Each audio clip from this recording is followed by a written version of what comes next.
Tonight, I'm sorry I haven't a clue, the antidote to panel games.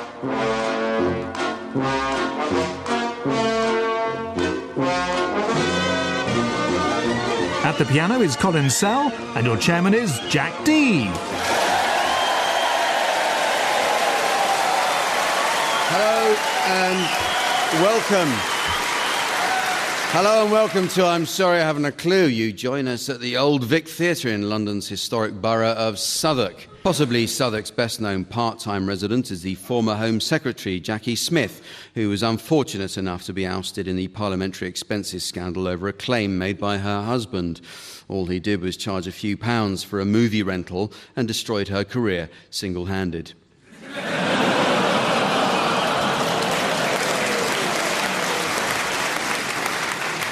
A short bus ride away at Kennington is the Oval Cricket Ground, so named because it's built in the shape of a cricket ground.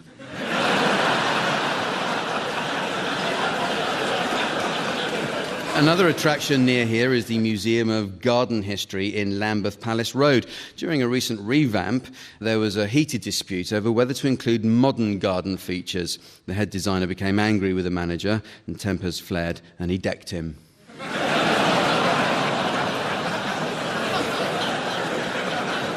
Southwark is served by London Bridge Railway Station with lines to the south-east coast. Thanks to unprecedented levels of investment since rail privatisation, these now boast some of the finest bus replacement services in Europe.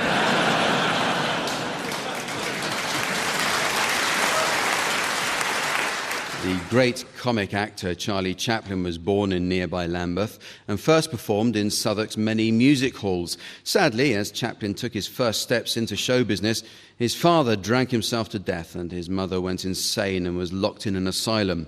What kind of comedy act could have such a devastating effect? Let's meet the teams. On my left, Barry Cryer and Graham Garden. And on my right, Tim Brooke-Taylor and Rob Brydon. And keen to keep an eye on the scores and eager to get them down for the teams, please welcome our lovely scorer, the ever-delightful Samantha.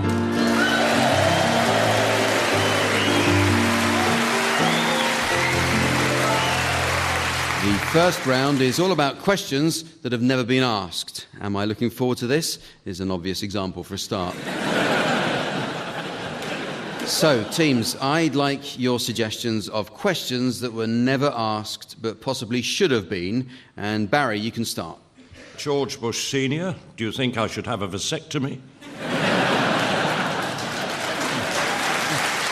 Tim. John Humphreys, would you like to have a turn? Rob. Marie Antoinette, are they gluten intolerant? Graham. Nick Griffin, are you with me, Brixton?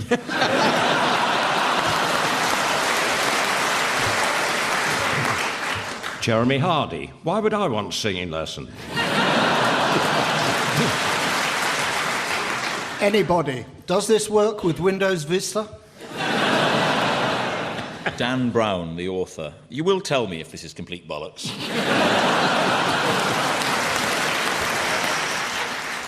Well, the teams are going to sing for us now in the round called One Song to the Tune of Another.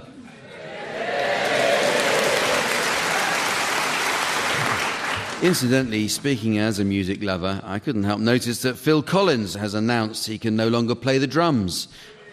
What a shame. Always the last to know.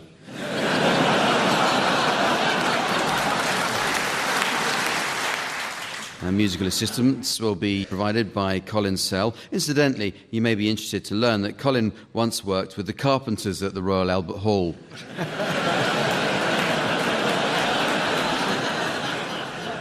I have got punchlines, please let me...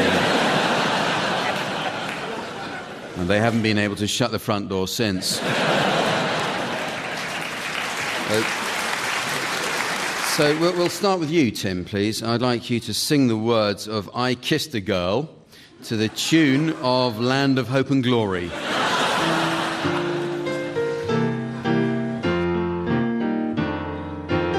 This was never the way I planned, not my intention. I got so brave, drink in hand, lost my discretion. It's not what I'm used to, just wanna try you on. I'm curious for you, caught my attention. I kissed a girl and I liked it, the taste of her cherry chapstick.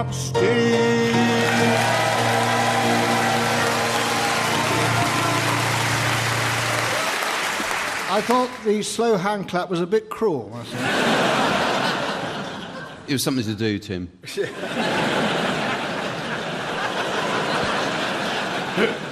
OK, so you now, Barry. I'd like you to sing the words of Nothing Compares to You to the tune of Tulips from Amsterdam.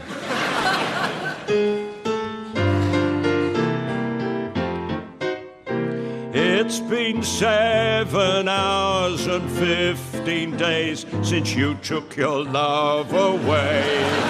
I go out every night and sleep all day since you took your love away.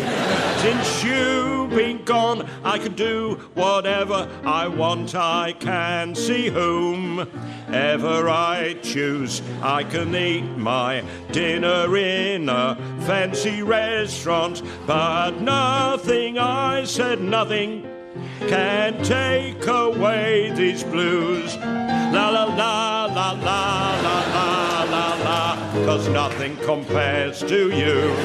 La la la la la la la la la, no, nothing compares to you. It's been so lonely without you here, like a bird without a song. Nothing can stop these lonely tears from falling. Tell me, baby, where did I go wrong? I could put my arms around every boy I see.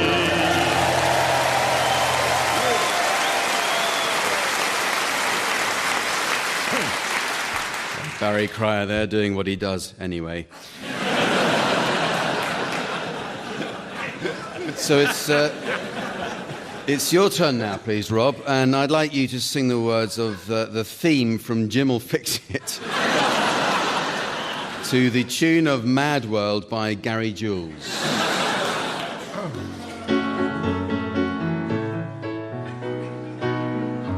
Your letter was only the start of it, one letter, and now you're a part of it.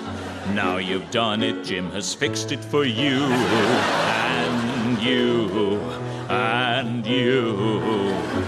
There must be something that you always want to do. The one thing that you always wanted to. Now you've done it, Jim has fixed it for you, and you, and you, and you, and you. Now you've done it, Jim has fixed it for you, and you.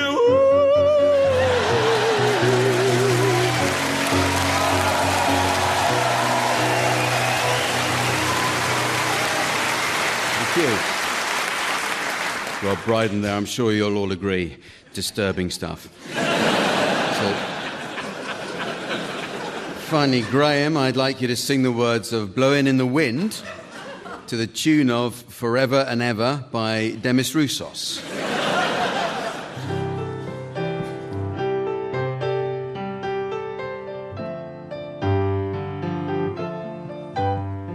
How many roads must a man walk down before you call him a man? Yes, and how many seas must a white dove sail before she sleeps in the sand? Yes, and how many times must the cannonballs fly before they are forever answer, my friend, is blowing in the wind. The answer is blowing in the wind.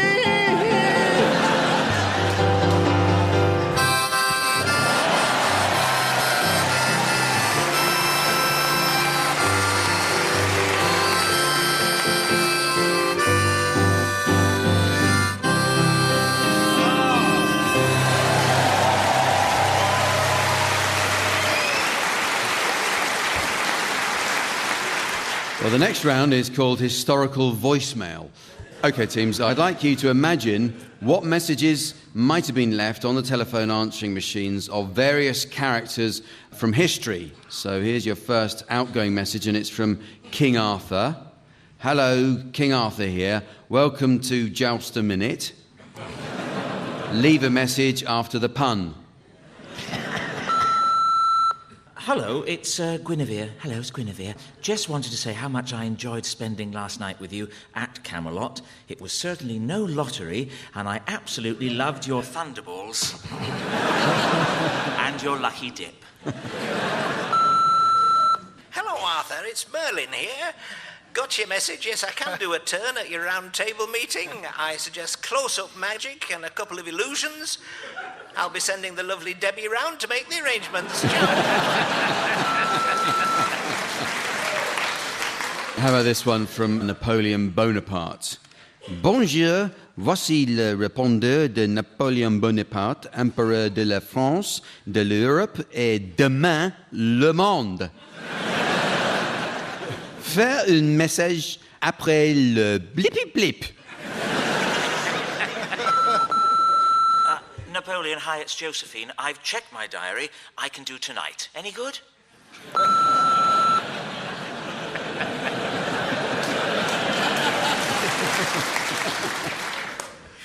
Mr. Bonaparte, your new boots are ready for collection. You'll find us just outside Waterloo. My name is on the shop front, Mr. Ugg. Bye. Hi, Wellington here. Can we come to some agreement? Which way round are you going to wear your hat? These modern inventions are beyond me. Hello, Napoleon. It's Benny and Bjorn. We are calling from the future. We have a great idea for a song. Hello, it's the Elba Holiday Inn here. I'm afraid there's been a double booking, so we found you a room in our hotel in Madras. It's the same grade. I'm sure you won't know your Madras from your Elba.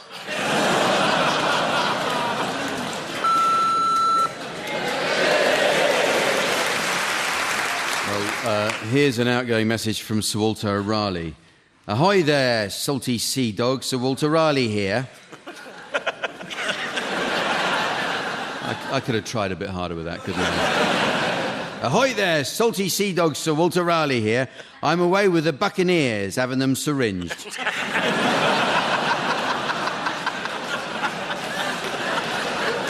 Leave a message after the bleep.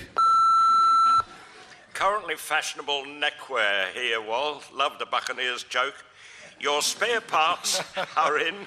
Pop in and pick up your bits of rough. Hello, Mr. Raleigh. It's the freight service here. I'm afraid you've accidentally sliced your potatoes into little pieces, and then, would you believe it, they fell into a pan of hot fat. Now, it sounds awful, I know, but actually... Sir Walter, Benson here. My colleague, Mr. Hedges, and I were wondering if you had another product we could exploit. The bicycles you sent us have not sold well, I'm afraid. Not even in packets of 20. And finally, here's an outgoing message. Hello, TV's Charles Darwin here. No idea what that means yet, but evolution will tell. Leave a message. Hello, it's Richard Dawkins here, calling from the future. Just to say, loving your work.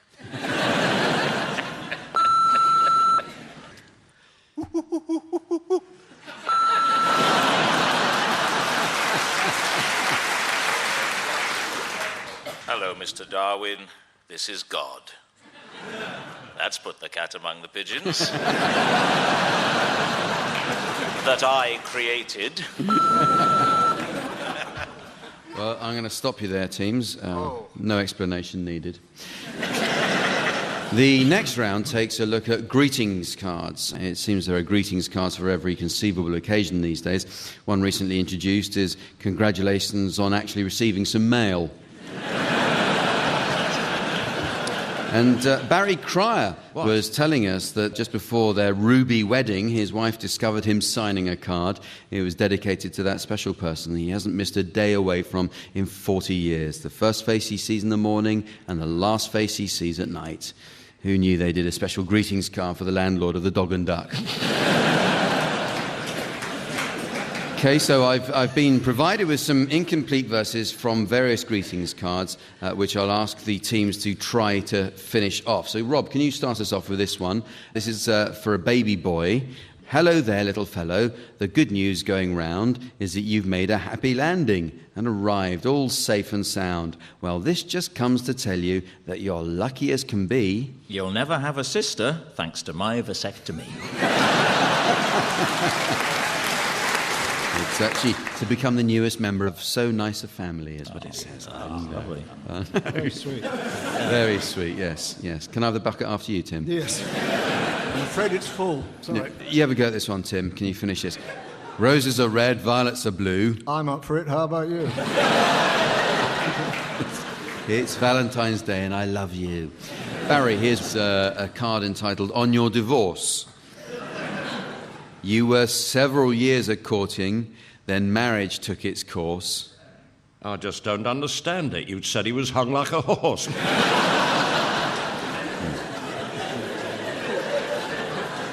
It didn't work, so here's wishing you a long and happy divorce. Yes. It's a cheery sentiment. Graham, can you complete this? It's a thank you card. You're really very naughty. A right such and such. I said, don't give me a present. And you took me at my word, you tight-fisted bastard.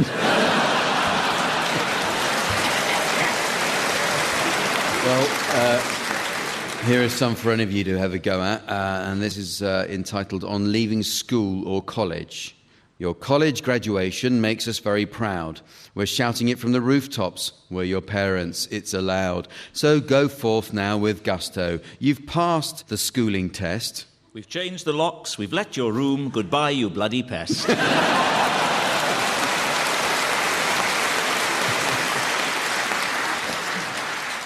Here's another one, and this time it's a wedding card. As you transform to Mrs. from Miss... Remember your sister who's changing to Mr.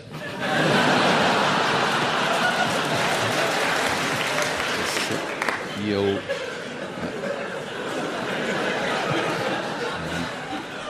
I'm contractually obliged to tell you you'll enter the world of wedded bliss. Here's another one. This one's entitled Good Luck in Your New Home. When the boxes are gone and you've cleaned up the mess... They won't find the body unless you confess.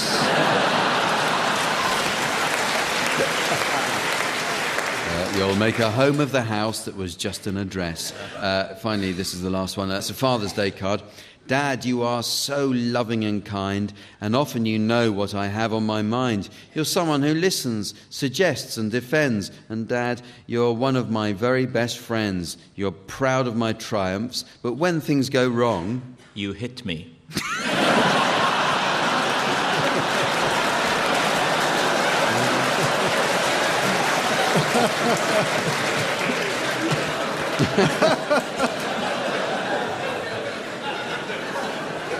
Radio 4 would like to point out that not all households are the same as the Brydens. It actually ends with you're always so patient and helpful and strong. OK, teams, as the recession grinds on, commercial organisations are taking ever more desperate measures to maintain market share and profit margins. Sainsbury's recently decided that customers were too embarrassed to ask for the fish called pollock. So after intensive market research, they renamed it Pesticle.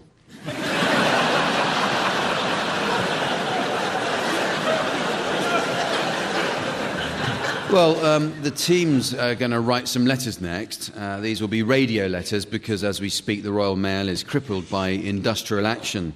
We're reduced to throwing our own rubber bands around the street.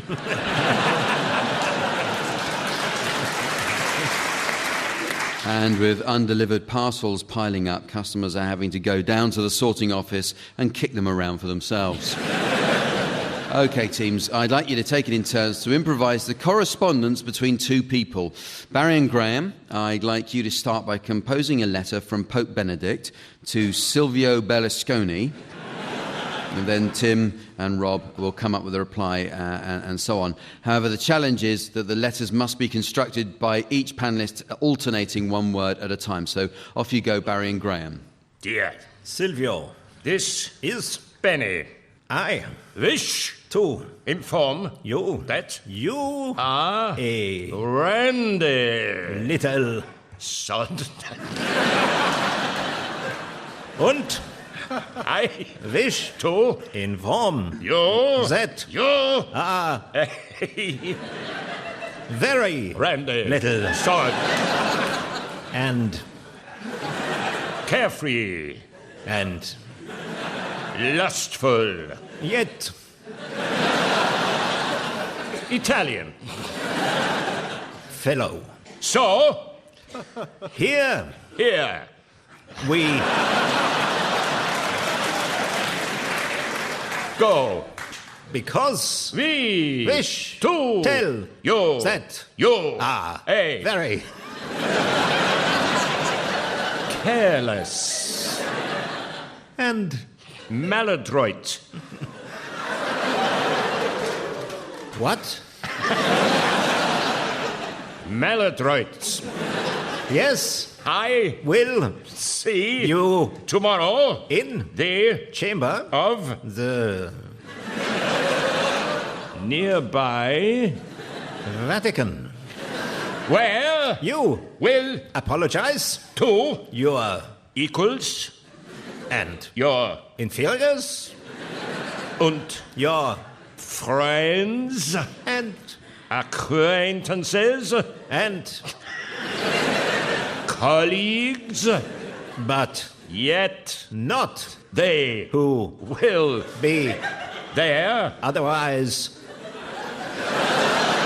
I will be losing my will to live.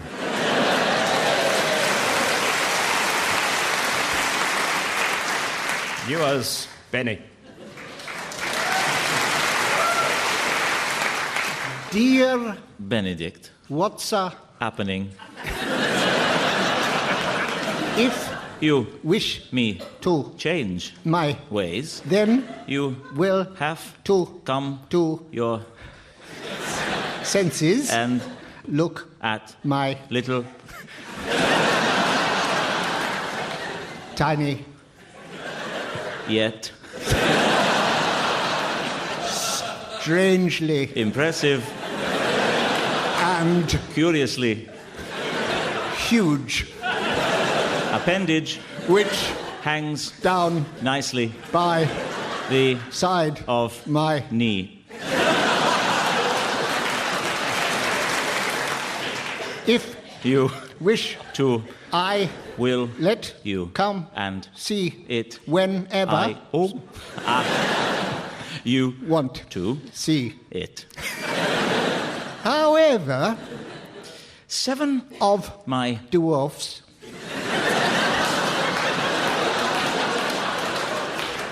are coming up the stairs to see it I think that they will feel it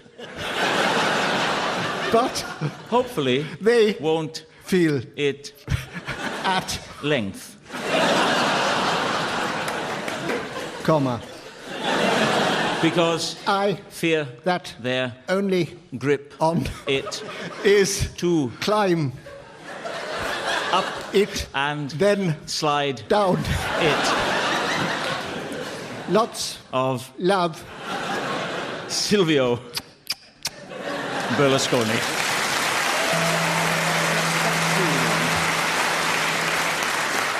Well, it's very nearly the end of the show, but there is just time to squeeze in a round of Pensioners Film Club. Making provision for a comfortable retirement is something that concerns us all. New government pension rules, soon to be introduced, mean that some of our panel will have to carry on working an extra 2 years, and there are those who object to that. Their audience. OK, teams, I'll invite you to suggest titles of films likely to prove popular with OAPs. Graham, can you start us? Bill and Ted's Excellent Dentures. Barry? Bob and Carol and Ted and... what's his name? Tim? The Chronicles of Hernia. Rob? Gone in 60 seconds. Death in Phoenix. Ferris Bueller's Day Centre. I Know What I Did Last Summer.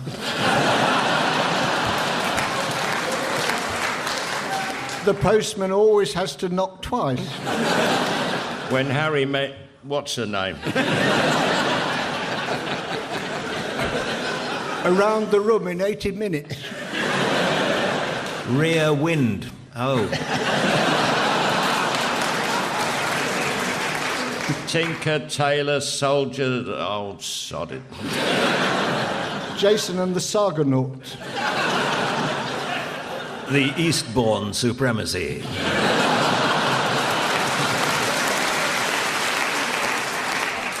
The Best Little Horlicks in Texas. Bring me the hot water bottle of Alfredo Garcia. And so, ladies and gentlemen, as the little Bo Peep of time looks for her lost sheep of fate and is told to prepare for a shock by the abattoir owner of destiny, it's time to end the show. So from the team, Samantha, myself, and the good people here at the Old Vic Theatre in London, it's goodbye. Goodbye. Barry Cryer, Graham Garden, Tim Brooke-Taylor and Rob Brydon have been given silly things to do by Jack Dee, with Colin Sell setting some of them to music. The programme consultant was Ian Pattinson and the producer was John Naismith.